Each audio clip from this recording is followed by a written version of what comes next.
우리 인간은 4분의 1은 성장하면서 배우면서 보내고 우리 인생의 나머지 4분의 3은 늙어가면서 보냅니다. 제가 가만히 보니까 목사님, 저는 아직 안 늙어가고 있는데요 라는 분이 얼굴이 계신데, 사실은 우리는 인생의 거의 대부분을 늙어가며 보내게 되어 있습니다. 그래서 세 가지가 오늘을 살아가는 우리에게 매우 중요하게 요즘에 대두되고 있습니다. 첫 번째는 웰빙으로 사람답게 사는 것이 참 중요하게 대두되고 있고, 두 번째는 웰다잉으로 정말 사람답게 죽는 것이 또 중요한 이슈가 되고 있고, 세 번째는 웰에이징으로 사람답게 늙어가는 것, 이것이 굉장히 중요한 것으로 다가옵니다. 웰빙, 이 사람답게 사는 것, 웰다잉, 사람답게 죽는 것, 참 이것이 어려운 일이지만 가만히 제가 스스로 생각해 볼 때 그 중에서도 아름답게 늙어가는 웰에이징이 가장 어려운 것 같습니다. 아름답게 늙어가면 좋겠다. 나이가 들어도 품위가 있으면 좋겠다. 나이가 들어도 사람들이 나를 피하지 않았으면 좋겠다. 이 웰에이징이 참 어려운 것 같습니다.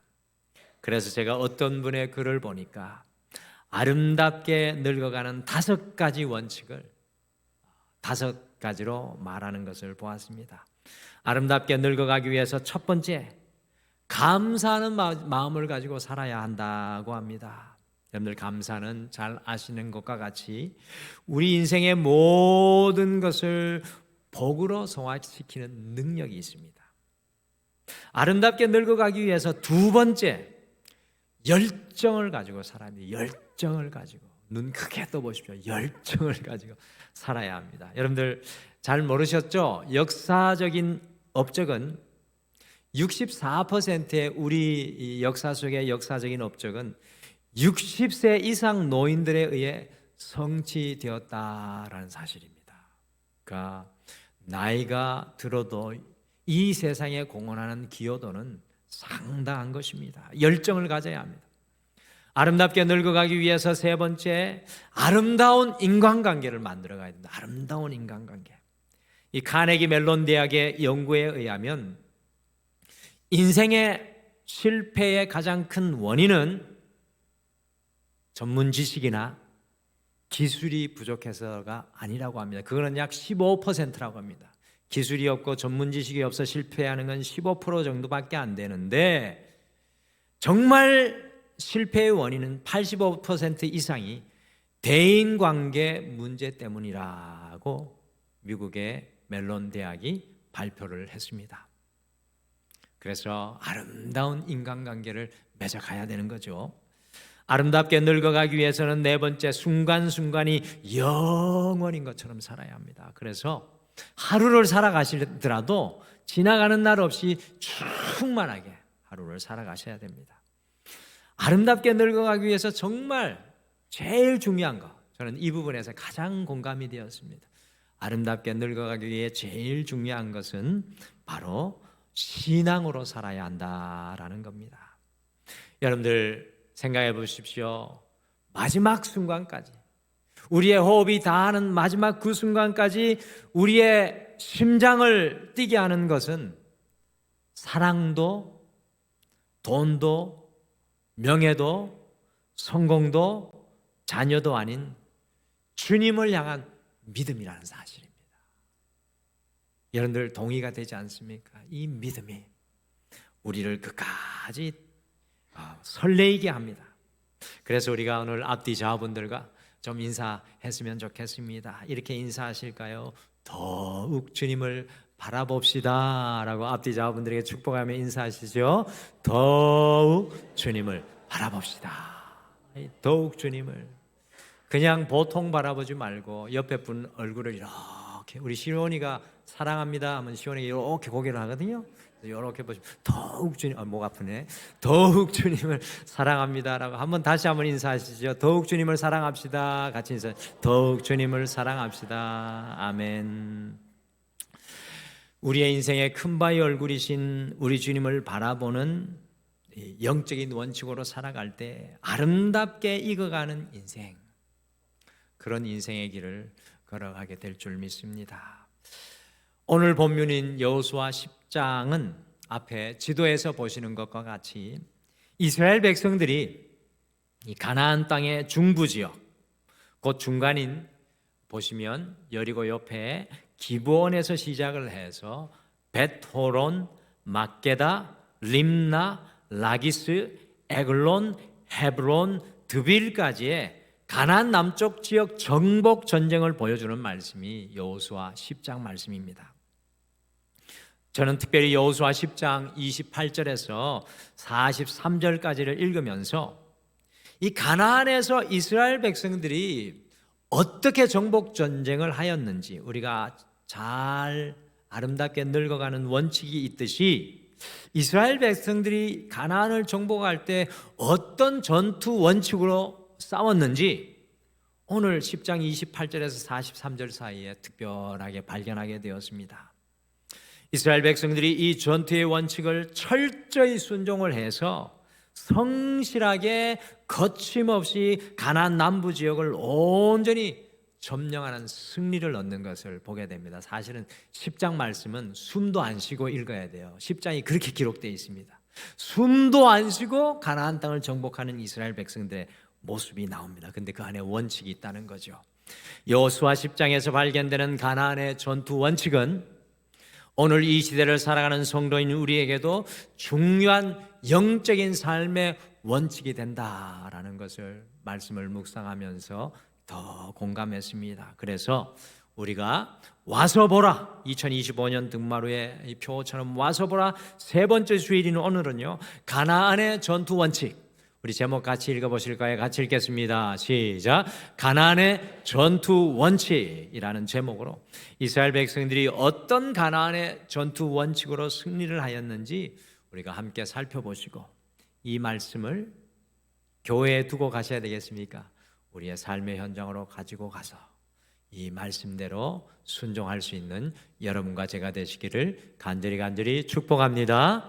오늘 말씀 전문은 아니지만 요약된 말씀이 주보에 있습니다. 그래서 같이 보시며 따라와도 좋겠습니다. 오늘 말씀해 보니까 가나안의 전투 원칙 첫 번째, 우리 같이 한번 읽어보실까요? 가나안의 전투 원칙 첫 번째입니다. 같이 읽겠습니다. 시작. 진멸 헤렘하라. 여호수아 10장을 읽다가 보면 이 가나안 남부 지역을 이스라엘 백성들이 점령을 할 때 계속적으로 반복되는 단어가 나옵니다. 그 반복되는 단어가 무엇입니까? 같이 여호수아 10장 35절, 40절에도 나오지만 35절 말씀 한번 같이 읽겠습니다. 같이 읽겠습니다. 시작. 그날에 그 성읍을 취하고 칼날로 그것을 쳐서 그 중에 있는 모든 사람을 당일에 진멸하여 바쳤으니 라기스에 행한 것과 같았더라. 계속해서 반복되는 단어가 바로 진멸이라는 두 단어입니다. 진멸이라는 단어의 히브리어 성경 원어는 헤렘이라는 단어입니다. 헤렘. 이 단어가 10장 전체에서 무려 이 단어 자체만 10번 이상이나 등장을 합니다. 진멸을 의미하는 그 성경 구절도 28절, 30절, 32절, 33절, 35절, 37절, 39절, 40절에서 계속해서 진멸이라는 의미가 반복이 됩니다. 헤렘 진멸은 신명기 20장 16절에서 18절 사이에 나오는 가나안 땅의 전쟁 원칙입니다. 하나님께서 이스라엘 백성들에게 명령한 가나안 땅의 전쟁 원칙으로 물건도 사람도 하나도 남김없이 다 제거한다는 그런 의미가 있습니다. 여러분들, 지금으로부터 3400년경에 매우 잔인한 전쟁의 원칙으로 보입니다. 그래가지고 성경학자들이 그렇게 이야기합니다. 아니, 사랑의 하나님이 헤렘, 진멸이 웬 말이냐? 왜 이렇게 다 가나안 땅 사람들 진멸하게 하시는 건가라는 질문을 던지지만, 이 헤렘은 영적인 전투에서 매우 중요한 원칙이었습니다. 여러분들, 헤렘은요, 모든 것을 다 비워버리는 진공 상태를 만드는 겁니다. 헤렘은 모든 것을 다 비워버리는 진공 상태를 만드는 겁니다. 지금 이스라엘 백성들이 점령하고 있는 가나안 땅은 어떤 땅이었습니까?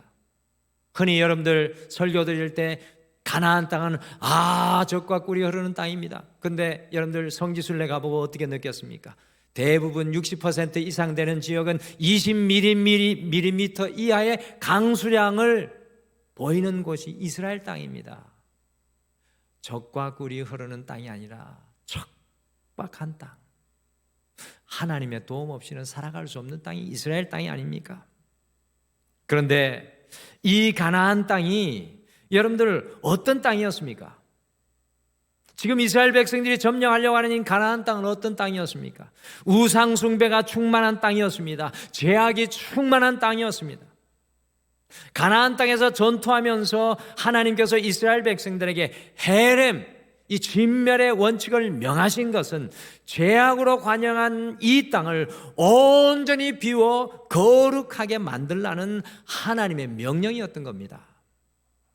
가나안이 하나님의 땅과 영토, 하나님께서 다스리는 통치가 임하게 하기 위해서는 헤렘, 진멸의 원칙을 통하여 이 땅이 영적인 진공 상태가 되어야 한다는 그 도전을 하고 계신 것입니다. 그리할 때 비로소 하나님의 다스림이 작동하기 시작하는 것입니다. 저는 바로 여기에서 2025년을 시작하는 우리에게 매우 중요한 영적인 전투 원칙을 배우게 됩니다. 3400년 전에 가나안 땅에만 헤렘, 진멸이 필요한 것이 아니라 2025년을 살아가는 우리에게도 헤렘, 진멸, 곧 영적인 진공 상태가 필요합니다. 우리의 인생 가운데 하나님께서 오롯이 다스리는 하나님의 땅이 필요하다는 것입니다. 우리는 너무나 많이 세상적인 것들로 채워져 있습니다.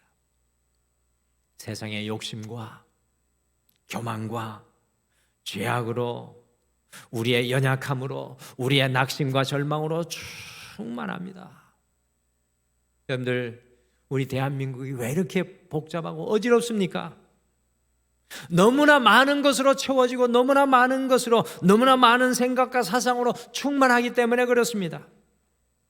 2025년 주님과 함께 싸우며 더 큰 일을 보기 위해서는 우리 안에는 헤렘, 곧 진멸의 역사가 필요합니다. 하나님의 것이 아닌 것은 깨뜨리고 부서뜨리며 정리하는 것이 필요합니다.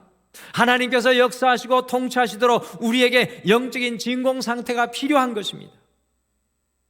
주님께서 새롭게 시작할 수 있는 거룩한 땅, 공간을 만들어 가야 될 줄 믿습니다. 예배는 바로 그겁니다. 우리 안에 하나님의 땅을 만들어가는 것이 예배입니다. 우리의 삶 속에 진멸이 필요하고 우리의 가정 속에서도 그리하여 진멸이 필요합니다. 사랑하는 성도 여러분, 오늘 이 예배를 드리며 우리 스스로에게 질문 던져야 합니다. 2025년 우리에게는 어떤 영적인 헤렘, 진멸이 필요합니까? 우리가 진멸되어 영적인 진공 상태로 비워져야 주님으로 채워지게 됩니다. 우리가 비워지지 않고 어떻게 주님이 나를 다스리고 주님이 내 안에 거하시는 역사를 누리게 되겠습니까? 그래서 사도 바울이요, 갈라디아서 2장 20절에서 그렇게 간절히 2000년의 시간을 넘어서도록 메아리치며 고백하는 말씀이 있지 않습니까? 내가 그리스도와 함께 십자가에 못 박혔나니 그런즉 이제는 내가 사는 것이 아니요 오직 내 안에 그리스도께서 사시는 것이라. 할렐루야. 영적인 진공 상태에 대해 이야기하는 겁니다. 날마다 십자가에서 주님과 함께 못 박히는 영적인 헤매를 통해서 그리스도 예수께서 우리에게 안에 사시는 은혜를 누리기를 도전하는 것입니다. 사랑하는 성도 여러분, 가나안의 전투 원칙은 주님 것이 아닌 것은 진멸하고 영적인 땅을 주님 앞에 내어드리며 맡기는 것입니다. 이번 한 주 주님의 땅을 만들어 가시는 여러분과 제가 되시기를 간절히 축복합니다. 가나안의 전투 원칙 두 번째, 우리 함께 같이 화면으로 읽으실까요? 같이 읽겠습니다. 시작. 주님과 함께 싸우라. 여호수아 10장에서 가나안의 남부 전투를 요약합니다. 우리 읽은 40절에서 43절이 가나안의 중부와 남부 전투를 요약한 말씀인데, 그 요약하면서 말씀 마무리를 이렇게 합니다. 같이 여호수아 10장 42절 같이 함께 읽겠습니다. 시작.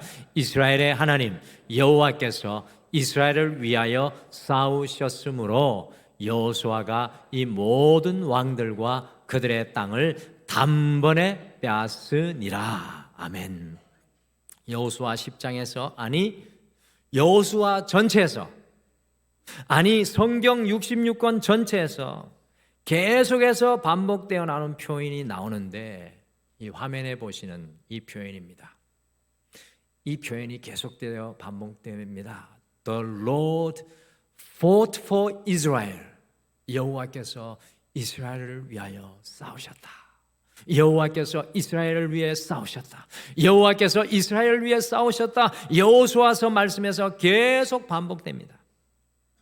여호수아 10장 말씀을 보시면 가나안 땅의 남부 지역을 이스라엘 백성들이 점령할 때 정광석화와 같이 그 땅을 단번에 정복하였습니다. 어떻게 이스라엘 백성들이 거침없이 in one military campaign, 단 한 번의 전투를 통해 가나안의 남부 지역을 정복할 수 있었던 것입니까? 어떤 분들은 여호수아의 위대한 지도력을 연구하시는 분이 있는데, 위대한 지도력을 가진 사람이긴 하지만 사실 가나안의 남부 지역을 정복할 수 있었던 것은 위대한 지도자 여호수아의 지도력 때문도 아니었고요, 그들의 뛰어난 무기 때문도 아니었고, 그들의 뛰어난 전쟁 전략 때문도 아니었습니다. 이스라엘 백성들에게 무슨 전략이 있었습니까? 그들이 이길 수 있었던 이유는 바로 여호와께서 그들을 위하여 싸우셨기 때문입니다. 여러분들, 이것이 신앙 고백에 있어서 너무 중요한 신앙 고백입니다. 이스라엘 백성들이 주님과 함께 싸웠기 때문에 그들이 승리의 은혜를 누리게 되었습니다. 여러분들, 이 고백이 우리에게 마음속에서 진하게 흘러나와야 됩니다. 우리가 여호수아를 연구하면서 발견하게 되는 놀라운 사실은, 이 가나안에 정착하고 있었던 가나안 부족들은 6개 부족 정도로 이름이 나오는데, 이 3400년 전에 가나안의 정복 전쟁이 일어날 때 이미 가나안 땅에는 철기를 사용하는 부족들이 있었다라고 성경학자들이 이야기합니다. 그래서 성경에는 핵조석이고 또 히타이트 족속이라고 하는데, 히타이트의 근원을 그리스로 보기도 하고 저기 튀르기의 터키로 보기도 하는데, 어쨌든 이 가나안 사람들이 그 사람들에게 영향을 받아가지고 이미 철기를 사용했다라고 합니다. 그런데 지금 가나안 땅을 공격하는 이스라엘 백성들은 어떤 무기를 사용했을까요? 목사님, 그런 걸 우리가 어떻게 합니까? 모르죠. 그 성경학자들의 이야기입니다. 이스라엘 백성들은 지금 청동기 무기를 사용해서 가나안을 공격한다고 합니다. 여러분들, 어떻게 청동기 무기를 사용하는 사람들이 철기 무기를 사용하는 사람과 맞서서 싸워서 승리할 수 있었겠습니까? 이것은 불가능한 것입니다. 제가 궁금해졌어요. 청동기 무기와 철기 무기의 차이는 어떤 건가? 궁금하지 않으세요? 청동기 무기하고 철기 무기의 차이는 뭔가? 그것이 찾아보니까, 여러분들, 청동기 무기는 날이 철기에 비해 가지고 무디어 가지고 무기를 가지고 무엇을 베는 용도보다는 적을 찔러서 주로 죽이는 무기가 청동기 무기입니다. 그래가지고 여러분 우리나라 청동기 시대 무기 보면 반달 청동검 나오잖아요. 깁니까? 짧잖아요. 이렇게 짧아. 왜 짧습니까? 들고 찌르려고. 베는 것보다 찌르기 위한. 그래도 칼날도 앞에 조금밖에 없어요. 근데 철기 무기는 그날을 날카롭게 하여서 상대를 베는 용도로 무기가 발전이 됩니다. 천지 차이입니다. 전투력의 천지 차이입니다. 강도면에 있어서 철기 무기가 훨씬 강하였기 때문에 철과 청동이 부딪히면 그들의 무기는 부러질 수밖에 없었겠죠. 주로 찌르는 용도의 무기와 찌르기도 하고 베기도 하는 무기, 더 단단한 무기와 싸움을 하게 되면 누가 이기겠습니까? 당연히 철기 무기가 청동기 무기를 압도하게 되어 있습니다. 그러므로 여호수아서가 우리에게 보여주고 싶어하는 것은 이 전쟁은 여호수아의 전쟁도 이스라엘의 백성의 전쟁도 아니라 이것은 하나님이 하시는 전쟁이라는 사실을 철저하게 강조하여 보여주고 있는 것입니다. 주님과 함께 싸우는 전쟁이라는 사실입니다. 제 개인적인 생각에는 이스라엘 백성들은 총동 무기조차도 제대로 다 가지지 못했을 것이라고 생각이 됩니다. 무려 광야를 40년 동안 헤매었는데 그들이 언젠 전쟁 준비를 하면서 무기를 만들 수가 있었겠습니까? 그래서 여호수아 10장이 우리에게 강조하여 보여주는 것은 가나안의 전투 원칙은 주님과 함께 싸우라입니다. 여러분 이것이 우리의 신앙 고백이 되어야 합니다. 주님과 함께 싸우는 우리 인생이 되어야 될 줄 믿습니다.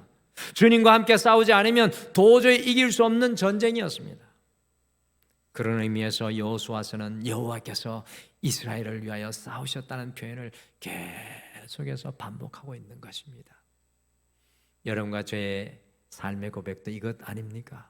여호와께서 나를 위해 싸우셨습니다. 우리 한번 고백해 보실까요? 여호와께서 나를 위해 싸우셨습니다. 이것이 우리의 예배의 신앙 고백이 되어야 합니다. 사랑하는 성도 여러분, 우리 등말 위의 표처럼 더 큰 일을 보기 위해서는 2025년을 살아가는 우리 역시도 매 순간 주님과 함께 싸우는 영적인 삶의 원칙이 필요합니다. 내가 조금이라도 앞서가면 실망과 좌절이 금방 찾아올 수밖에 없습니다. 주님께서 싸우게 하셔야죠. 우리의 능력과 힘, 수단과 방법을 넘어 주님을 의지하여 주님과 함께 싸우며 나아갈 때 우리는 반드시 2025년에 더 큰 일을 보게 되는 은혜를 누리게 될 줄 믿습니다. 주님과 함께 싸우시기를 간절히 축복합니다. 마지막으로 가나안의 전투 원칙 세 번째는 같이 읽어보실까요? 화면으로 같이 읽겠습니다. 시작. 길갈로 돌아가라. 앞에 화면에서 보시는 것과 같이 이스라엘 백성들이 가나안의 중앙, 가나안의 남부, 가나안의 북부 전쟁을 할 때 그들이 헤드쿼터, 거점 본부로 삼은 곳이 저기 빨간 박스로 보이는 길갈이라는 곳이었습니다. 길갈. 여호수아 10장에서 가나안 중부와 남부 전쟁을 마친 이후에 이스라엘 백성들이 한 가지 여호수아 10장을 마치면서 하는 행동이 있습니다. 같이 여호수아 10장 43절 말씀 함께 읽겠습니다. 시작. 여호수아가 온 이스라엘과 더불어 길갈 진영으로 돌아왔더라. 성경은 하나 그냥 기록된 표현이 없습니다. 그래서 성경은 한 구절을 묵상하는데 100년이 걸릴 수도 있습니다. 그러니까 성경을 다 너무 알려고 하시면 시험 들어요. 2000년 연구에도 다 이해할 수 없는 게 많습니다. 오늘 요 한 절에도 놀라운 하나님의 영적인 비밀이 숨어 있습니다. 그런데 길갈은 어떤 곳이었습니까?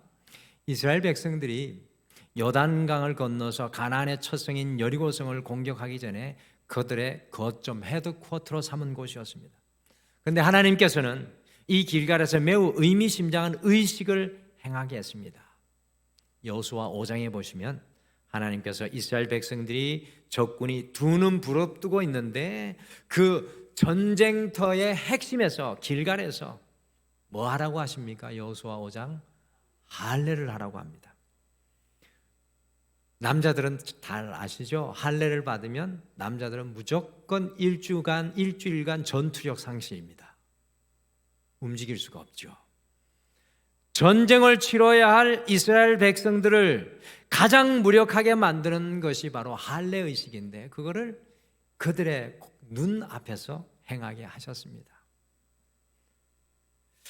그리고는 그 장소의 지명 이름을 주님께서 뭐라고 부르시냐고 하면 길갈이라고 주님께서 친히 이름 붙여주셨습니다.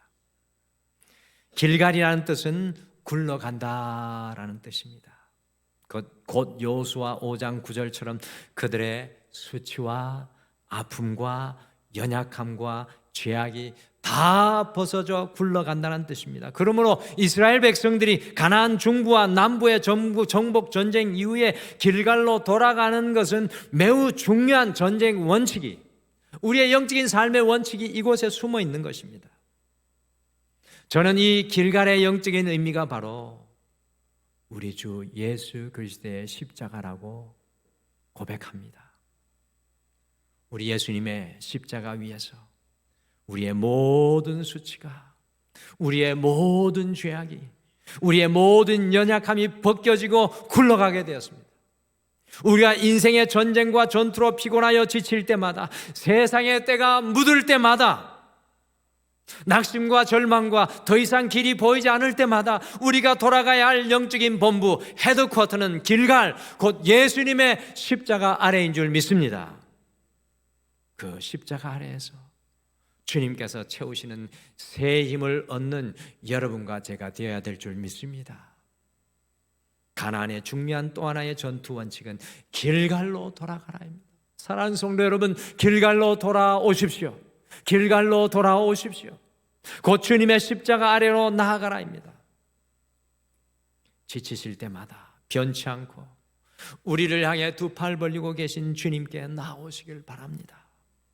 주님의 십자가 아래 엎드리시길 바랍니다. 오늘날의 길갈인 이 등마루 성전으로 달려 나오시길 바랍니다. 이곳에서 새 힘과 능력을 얻고 다시 주님과 함께 싸우시길 바랍니다. 길갈고 십자가로 돌아올 때마다 주님께서 여러분과 저를 어김없이 다시 일으켜 세워주실 줄 믿습니다. 저는 길갈로 돌아오는 이 영적인 삶의 원칙이 얼마나 중요한 것인지 우리 성도님들을 만날 때마다 깨닫게 됩니다. 지치고 낙심하고 절망하고 연약한 성도님들과 함께 매주일마다 주님의 십자가 아래 그 길갈로 나아가는 것이 저의 사명인데, 오늘 이 시대인 길갈, 등마루로 돌아와, 등마루 이 제단으로 돌아와 새 힘을 얻고 다시 일어서는 성도님들과 제가 되어서 정말로 우리 이 길갈, 주님 주신 이 영적인 헤드쿼터의 은혜를 마음껏 누리게 되기를 바랍니다.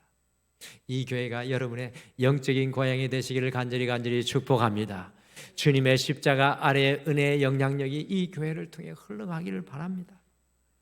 등마루가 주님의 십자가 아래 여러분의 길갈이 되시기를 소망합니다. 길갈에서 새 힘과 새 능력을 공급받으시기를 간절히 축복합니다.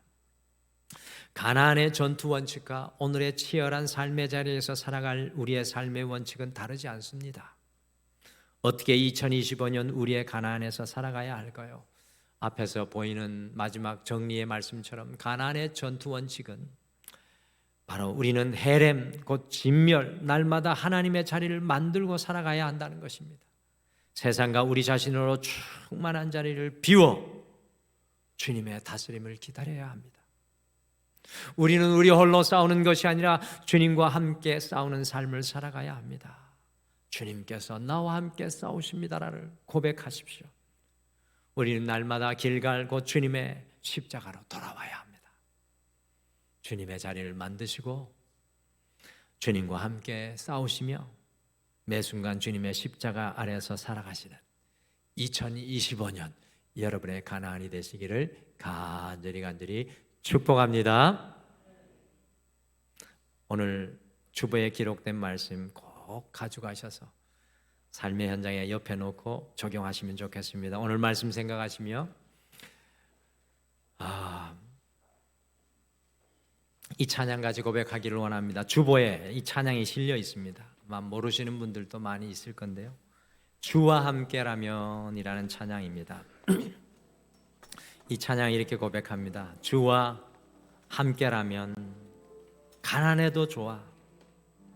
참된 부요함이 내 마음에 가득하니까. 주와 함께라면 병들어도 좋아. 참된 강건함이 내 마음에 가득하니까. 내 마음 아시는 주님 항상 나와 함께 계셔.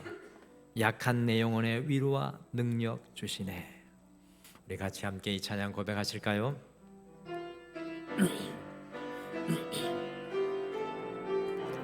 주와 함께라면, 주와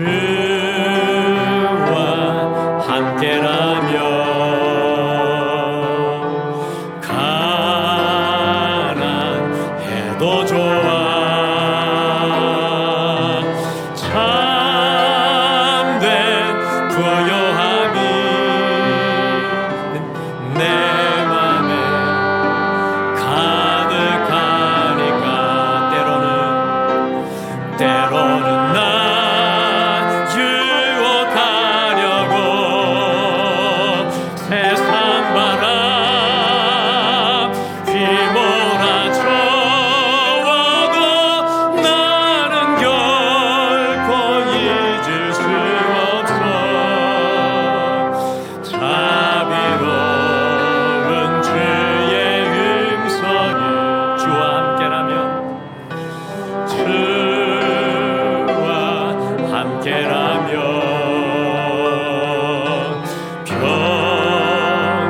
병들어도 좋아. 참된 강건함이 내 맘에 가득하니까. 때로는 난 넘어뜨리려 거친 파도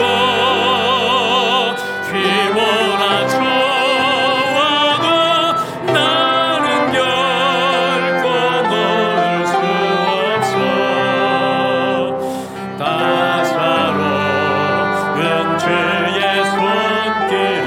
내 맘 아시는 주, 내 맘 아시는 주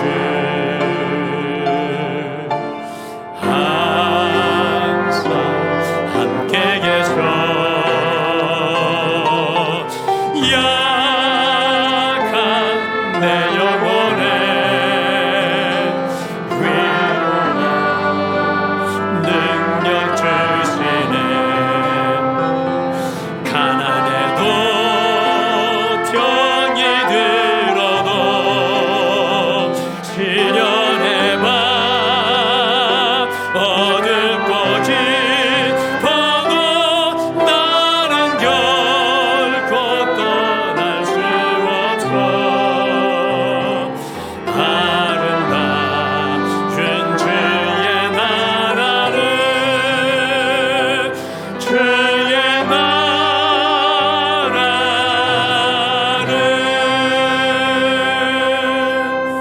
사랑하는 성도 여러분, 함께 오늘 말씀 생각하시며 기도하시겠습니다. 주님, 내 안에 나로 가득 차 주님의 자리가 없습니다. 주님의 다스림이 내 안에 임할 공간이 없습니다. 예수 그리스도와 함께 십자가에 죽는 영적인 진멸의 역사가 내 안에 일어나 날마다 주님의 다스림과 통치가 내 인생에서 커져가고 넓어져 가게 도와주시옵소서. 오 주님, 나 홀로 싸우는 것이 아니라 주님과 함께 싸우는 그 영적인 원칙을 알게 도와주셔서 주님과 함께 날마다 나아가게 도와주시옵소서. 지치고 힘들 때마다 길갈 주님의 십자가로 이 제단 앞으로 달려나와 하나님을 붙들게 도와주시옵소서. 우리 오늘 말씀 생각하시며 잠깐 기도하겠습니다. 아버지 하나님,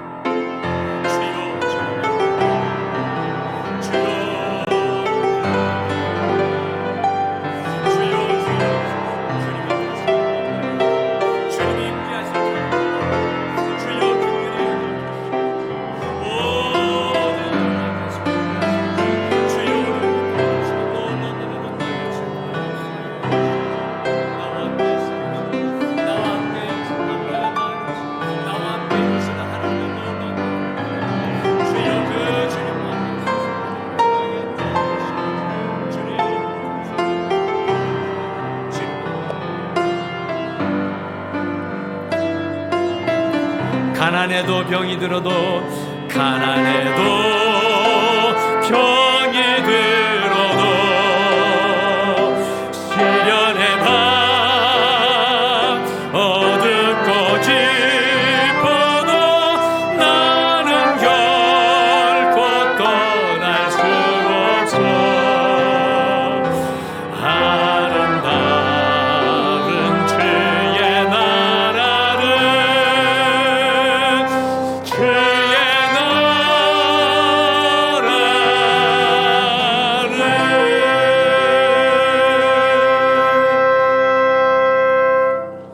지금은 우리 주 예수 그리스도의 은혜와 우리 하나님 아버지의 극진하신 사랑하심과 성령님의 함께하심과 위로하심과 동행하심이 오늘 이 예배를 드리며 내 삶의 가난의 영적인 삶의 원칙으로 살아가기를 소망하고 결단하는 사랑하는 모든 성도님들의 삶 위에, 가정 위에, 자녀들 위에, 직장과 사업 위에, 이 교회 위에, 온 세계 열방 위에 영원토록 함께 하시기를 간절히 축원하옵나이다. 아멘.